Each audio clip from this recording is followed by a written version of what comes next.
Au sujet des styles de paragraphes et de caractères dans InDesign, pour bien me repérer, je vais d'abord afficher les caractères masqués. Et on va identifier une première chose, c'est que ce symbole, là, qui est un caractère masqué, s'obtient par un retour ligne, c'est juste un retour texte.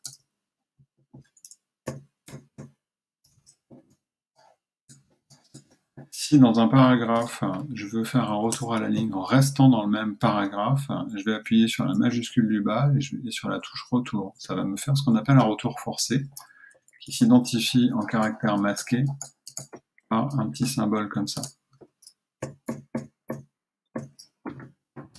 Donc ici, je suis toujours dans le même paragraphe, qui démarre ici et qui se termine ici par cette fin de paragraphe.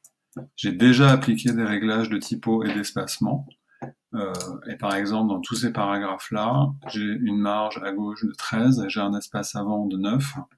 Et vous voyez que chaque fois que je change de paragraphe, je retrouve mon espace avant le paragraphe.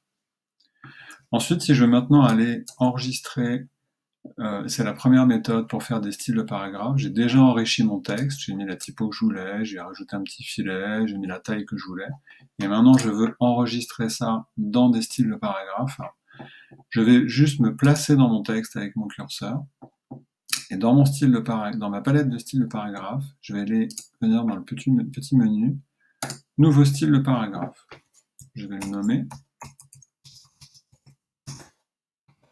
Et je vais voir que ici, il m'a bien enregistré tous les enrichissements de texte, la typo, la graisse, le corps, le filet en dessous, etc.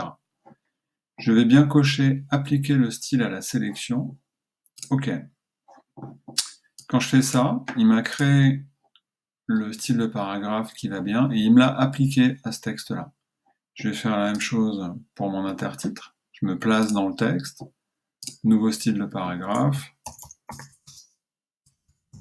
intertitre, tout est pris en compte, j'applique à la sélection, OK. Et je vais faire la même chose pour mon premier petit paragraphe de texte,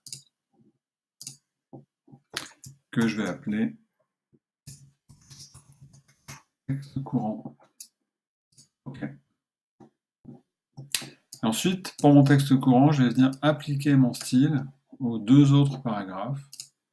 Donc pour ça, je les sélectionne, pas forcément entièrement, il suffit juste qu'il y ait un petit bout de chaque paragraphe qui soit pris dans la sélection. Je clique sur texte courant. Le premier avantage des styles de paragraphes, c'est que si maintenant je sors de mon bloc texte, il n'y a plus rien qui est sélectionné. Si je vais par exemple directement dans mon style titre de texte, j'ai tout un tas de réglages que je peux changer, bien sûr. Et vous allez voir que voilà, ça gère directement tous les textes qui sont soumis à ce style de paragraphe. Si je le fais pour mon texte courant, alors mon écran est un peu petit pour montrer ça, mais je peux pareil, voilà, aller changer, je peux jouer sur l'interlignage, sur plein de choses. Ça modifie tous les styles, tous les textes qui sont soumis à ce style de texte. Donc là, je vais faire annuler. Maintenant, si je viens, alors, je vais faire une chose. Je vais avoir à intercaler un deuxième intertitre. Je veux qu'il soit formaté comme celui-là. Une fois qu'il est tapé, tout simplement, je clique sur mon style intertitre. J'ai bien les deux mêmes formatages. Maintenant, si je viens faire une modification en local, c'est-à-dire que je me mets directement sur mon texte, je ne passe pas par le style, et je vais, par exemple, qu'est-ce que je pourrais lui faire? Je vais lui changer la couleur. Je vais le passer en rouge. Mon texte est devenu rouge. Dans ma palette de style de paragraphe, il me met un petit plus ici. Ce qui veut dire que tous les réglages du style de paragraphe sont appliqués, plus quelque chose que j'ai fait à la main, on va dire, en direct dans le texte. Il y a une autre petite option dans cette palette de style de paragraphe qui est de activer, désactiver le surligneur de remplacement de style. C'est-à-dire qu'il va me surligner en bleu dans mon texte tous les endroits où j'ai fait un changement par rapport au style de paragraphe initial. C'est une option, je peux la désactiver. Là, à ce moment-là, j'ai deux solutions. Soit je me dis que tous mes intertitres dans tout mon document, je veux qu'ils soient rouges, auquel cas, je me mets sur mon style de paragraphe ici, je fais un clic droit ou un contrôle-clic, c'est la même chose, et je lui dis redéfinir le style, ce qui veut dire inclus-moi la couleur rouge dans le style, auquel cas, hop, il m'inclut ça à tous les endroits où ce style est appliqué. Première solution, je reviens en arrière, commande Z, ou alors je me dis, bah non, là c'est une erreur, je veux pas du rouge, je veux qu'il revienne exactement au réglage de ce style de paragraphe et à rien d'autre. Clic droit sur le style, appliquer intertitre en effaçant les remplacements qui ont été faits en local. Voilà, il me remet mon style de base.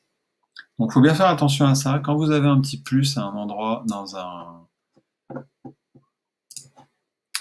un style, c'est qu'il y a eu un petit changement en local. Donc là, je pourrais presque ne pas le voir, j'ai mis un corps en moins. Et il faut bien faire attention à ça. Si vous ne savez pas comment les repérer dans vos documents, vous appliquez cette petite option. Voilà, il va tout de suite vous dire, attention, sur ce texte-là, il y a un changement qui a été fait en local. Si je veux revenir à la base de mon style, hop, voilà. Pour les styles de caractère, donc là on est en train de parler de style de paragraphe. Le style de paragraphe s'applique à tout un paragraphe. Si je voulais passer ce paragraphe-là, si je lui applique un autre style, vous voyez que c'est tout le paragraphe qui va changer. Maintenant, je peux avoir besoin à certains endroits d'avoir du gras, par exemple. Du gras rouge. Alors d'ailleurs là il me dit, hop il me surligne, je vais m'enlever ma petite option. Mais il me dit attention, là il y avait une modification. Et puis ce gras rouge, je voudrais pouvoir le reporter à d'autres endroits de façon automatique. Là, je vais passer par un style de caractère. D'ailleurs, vous voyez que dans le style de caractère, il y a beaucoup moins d'options, puisqu'on ne parle que du caractère et pas du paragraphe. Donc je l'enregistre, pareil, je l'applique à la sélection, et je vois qu'en fait, il m'a juste enregistré extra bold des couleurs, parce qu'il n'y a que ça qui change par rapport au réglage du style de paragraphe de base. Je peux aller appliquer ça à d'autres endroits dans mon document. Et de la même façon que le style de paragraphe, le style de caractère, si je viens le modifier, je lui dis c'est plus du gras, ou on va changer la couleur plutôt, ce sera plus facile, c'est plutôt du jaune, bah voilà, vous voyez qu'il me le change en direct, ce qui est quand même super pratique. Et là, c'est dédié à juste un caractère.